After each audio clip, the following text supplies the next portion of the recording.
If we are graphing points on a coordinate plane, the first thing that we need to start with is a discussion of what's going on this coordinate plane. So this whole thing is called a coordinate plane. Okay, this graph is a coordinate plane. Okay, and there are several things on the coordinate plane that we need to note. This line going up and down in the middle here is called the y-axis. This line going across horizontally is the x-axis.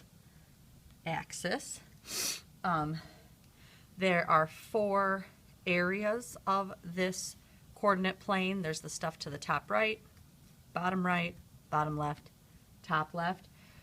We call these 4 different sections by specific names. This is quadrant 1. Okay. This is quadrant 2. This is quadrant 3. So we're working clockwise around the coordinate plane. Oh, dang it, I went the wrong way. Oops, sorry, we're working counterclockwise. Oh, so sorry, guys. Counterclockwise. Quadrant 1, quadrant 2, quadrant 3. So sorry about that. And quadrant 4. Okay.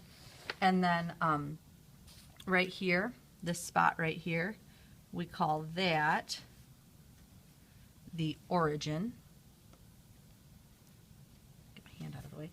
And it is usually there's often an O right there, and that's where the axes intersect. That's the origin.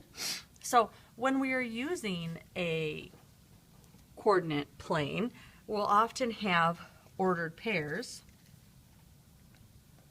to help us look at the coordinate plane. And ordered pairs are listed, 2 numbers listed as x and then y. Okay? And that tells the location of a point within the coordinate plane. So for example, if I had the ordered pair 2, -4, like that, that tells me that I'm going to go on 2 on the x-axis and -4 on the y-axis. So I'm going to start with the x-axis. If I'm going 2, I'm going to find 2 on the x-axis. And then I'm drawing 1 point, so it's where these 2 spots meet. So I'm right here. I need to go -4 on the y-axis. So 1, 2, 3, 4. And then I follow until my fingers meet. And that is the point right there. So I could say that A is at 2, -4. And so I could put the dot there and say that that is point A. Okay. If I had one where the points were in the middle of a line, that's no problem. Let's say we're going to graph point B at,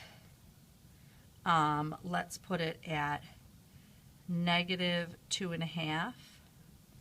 And, oh, I wrote 2 1/3. Man, my hand is not doing, -2.5 and 2.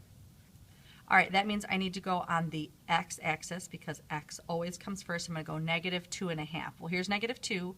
Here's -3. -2.5 would be right in the middle of them, so it's going to be right there. And then I need to go 2 on the y-axis because the second number is always the y-axis. And then I'm going to meet right here, and that's going to be my point B right there. Okay, so I want you to try the same thing. I have all sorts of this graph paper. It's in the file organizer over by all my math stuff. You can ask me where it is. But I want you to graph on a coordinate plane. Let's have you do point R at 4, -2. And then let's have you graph point S at -4, 2.5. So you can pause the video and graph both of these on a coordinate plane and then restart the video to check your work.